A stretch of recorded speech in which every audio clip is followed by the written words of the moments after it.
a nice piece of antique Minton porcelain. Design we're going to do some research on. Hasn't got a pattern name or number on it. Well, it has got a number actually, so we may be able to Google lens this and find out a little more about it. We certainly should be able to get a date mark. Very nice square ear-handled porcelain cake plate.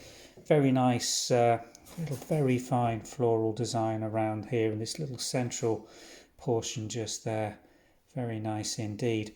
And then the gilt handles are really what lifts this. Just look at the detailing the Minton decorators have gone to.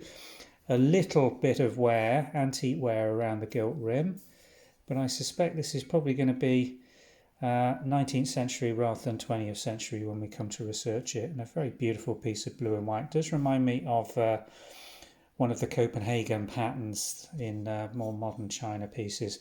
So we'll look at the china mark now. A nice period Minton globe and crown mark with England on it. We've got a decorator's number here which looks very much like 51706, and there is an impress mark with Mintons and a what looks like a part house and crown mark. I'm going to do a little bit more on Google Lens on that and see if we can find any reference for that being an impress date mark. It certainly doesn't look like figures or letters to suggest a month or year that's been impressed, and that wouldn't obviously be the case with most Minton. Nice piece in good condition, antique patina. The actual glaze is in fine condition with very little wear on it, if I can get a reflection in that for you. Quite tricky in this light at the moment. There we go. Pretty clean. It's a very nice decorative piece, isn't it, for collectors of blue and white china.